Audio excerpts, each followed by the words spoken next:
Olá, pessoal.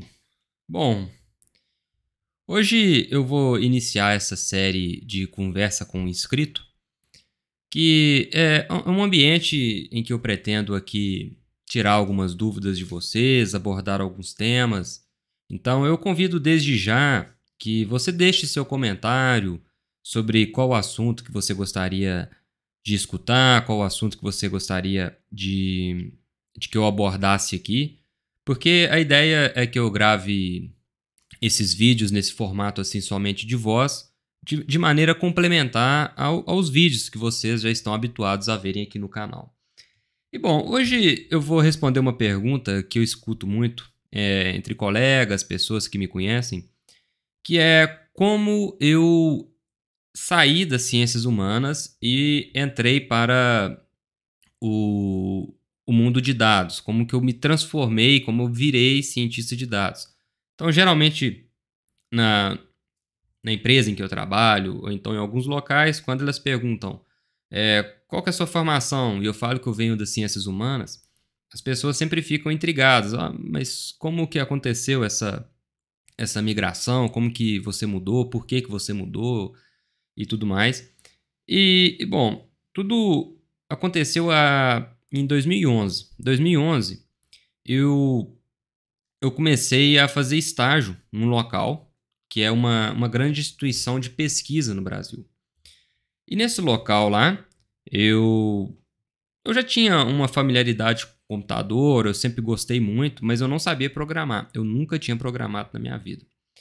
E comecei lá como auxiliar de pesquisa. Eu fazia ligações telefônicas. Essas ligações que as pessoas fazem para os outros perguntando, por exemplo, qual item que você acha isso, qual item você compra, sei lá o que e tudo mais. Só que eu fazia isso em uma área específica, para esse instituto de pesquisa. E depois de um tempo, eles começaram a ver que eu era um estagiário na época. Eu era um estagiário que tinha um pouco de facilidade com Excel, eu tinha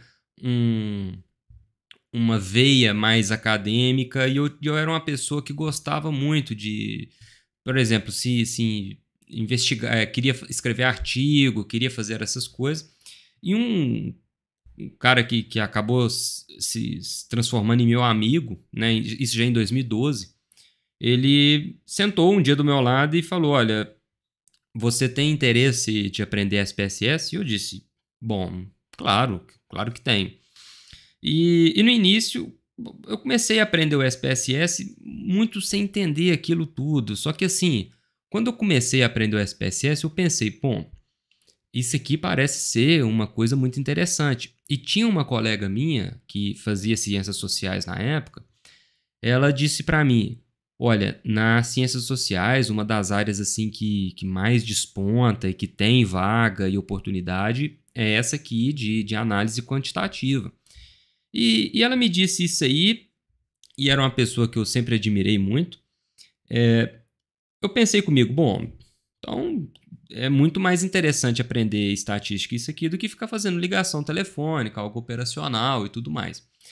E eu comecei a aprender a utilizar o SPSS, e eu fiquei no SPSS entre 2012 até mais ou menos 2013 para 2014, ou seja, foram uns 2 anos ali mais ou menos utilizando o SPSS, só o SPSS e Excel.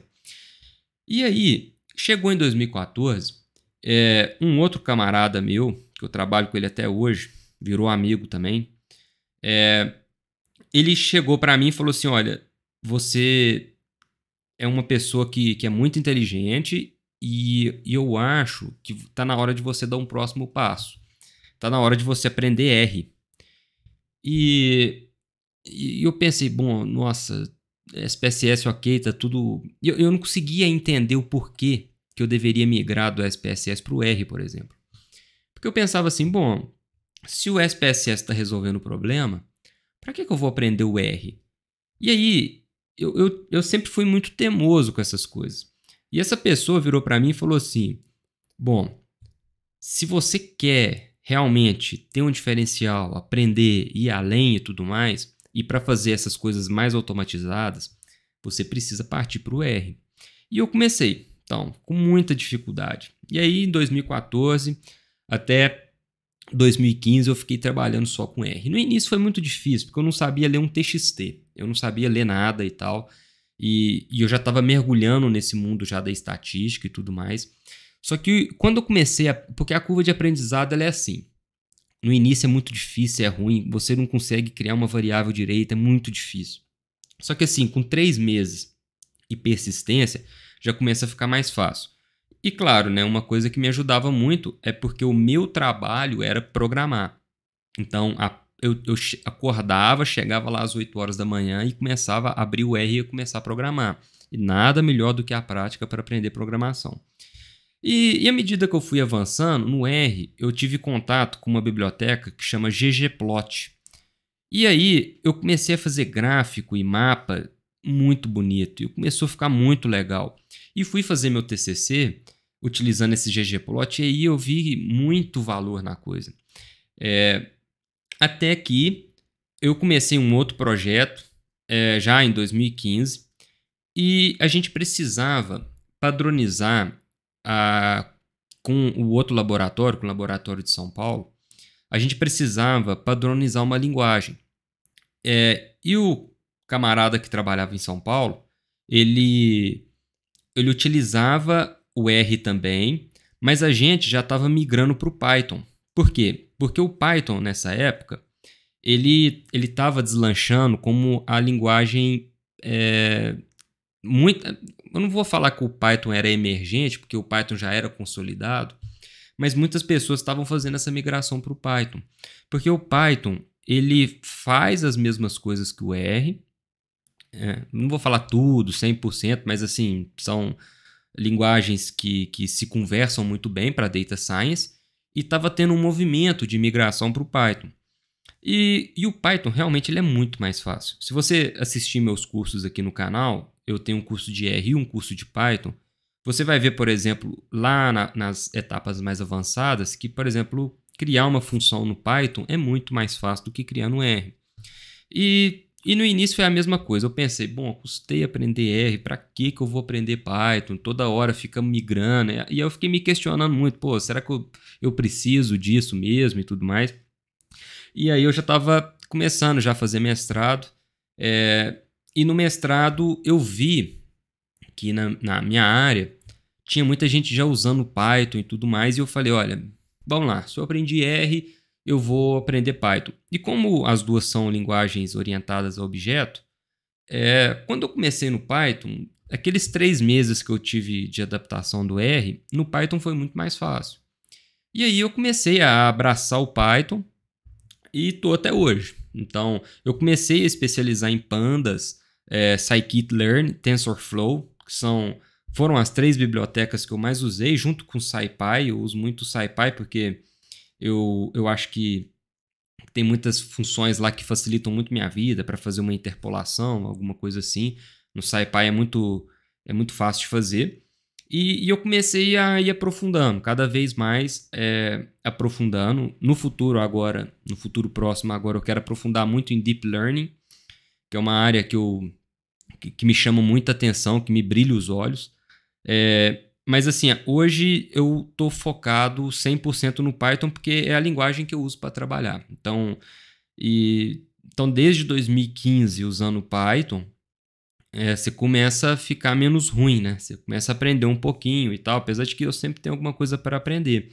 E atualmente eu venho estudando um pouco Julia, porque é o seguinte, quando você aprende, começa a programar, você começa a entender que a linguagem de programação ela não tem tanta importância assim. Então, por exemplo, se eu vou resolver o meu trabalho em Julia ou Python, sinceramente, o meu gestor ele quer ver o problema resolvido. Se eu vou fazer isso de qualquer outra forma e tal, se está escalável, se está automatizado e tudo mais, não tem muito problema. Só que no lugar que eu trabalho, todo mundo usa Python. Então não faz sentido nenhum, por exemplo, eu usar R. Então, ultimamente, eu parei de programar em R. Só que eu tenho muito medo de esquecer, perder a prática e tal. E aí eu vou seguindo alguns projetinhos paralelos de R. Então, eu venho estudando R muito com ativos do mercado financeiro, até queria lançar alguma coisa dessa mais no futuro aqui no canal. Não sei se vai caber aqui no canal, mas eu tenho essa ideia de projeto futuro. E porque senão, se você parar de praticar uma coisa, você começa a esquecer, você dá uma enferrujada, digamos assim. E bom, foi isso. Foi assim que eu saí das ciências sociais e acabei virando cientista de dados. Só que nesse tempo aí, claro, eu fui... na verdade, eu estudo até hoje, né? Eu estudo até hoje. Então, quando eu comecei a mexer com o SPSS lá atrás, eu comecei a estudar estatística. Eu aprofundei muito em estatística, muito em estudo de probabilidade, muito... mesmo porque no meu trabalho antigo, que eu comecei a aprender essas coisas, eu precisava fazer muito modelagem para identificar áreas de escassez de uma determinada profissão, áreas de sei lá o que e tal. E aí eu precisava especializar em ciência de dados. Na verdade, é até curioso, porque esse termo cientista de dado, nessa época aqui, 2012, 2013, quase ninguém falava disso, quase ninguém. Então, depois de muito tempo que eu fui descobrir que eu era cientista de dados, eu nem sabia. Lá eu era auxiliar de pesquisa, sei lá o que trabalhava com um método quantitativo. Eu nem sabia, assim, que tinha alguma coisinha já nos Estados Unidos de data science e tal, mas no Brasil era algo muito novo. Então, foi assim que foi acontecendo. Então, lógico, eu fui depois estudar nisso, fazer mestrado, doutorado, e fui aprofundando. Meu mestrado já foi todo nisso aí, foi todo na questão da modelagem e tudo mais, o doutorado também. E eu fui aprofundando, cada vez mais aprofundando. Como eu disse agora eu estou querendo avançar mais, aprofundar os estudos de Deep Learning, que eu acho que porque eu quero no futuro vai ser uma área muito promissora. Claro que assim, né? Isso aí tem... Eu acho eu acho legal você fazer o que você gosta. Tem pessoas que gostam muito de Machine Learning, que é uma área muito interessante também. Mas, enfim, cada um tem que pegar aquilo que dá o brilho aos olhos. Ok? E bom, essa aí é o resumo que eu tentei fazer aqui no máximo 15 minutos, né, de áudio. Compartilhando um pouco com vocês como que eu saí das ciências humanas e vim até aqui a me tornar cientista de dados, hoje gravando isso 10 anos depois, né, de quando tudo começou. E é isso, pessoal. Quem quer, a recomendação comece, tenha paciência, respeite o processo. Falando agora é muito fácil, mas eu fui desenhando aqui enquanto eu converso com vocês e eu vou lembrando os vários perrengues que eu tive. E tem até hoje, na verdade. Tem até hoje. Não vou mentir, não. Ok? Deixe, então, as suas perguntas, comentários e deixem ideias de tópicos que vocês querem que eu aborde, que eu vou compartilhando um pouco da minha experiência com vocês, para ajudar vocês a, sei lá, né? Mesmo que eu não ajude, é interessante ouvir outra pessoa, a experiência de outra pessoa. Ok? Bom, até a próxima.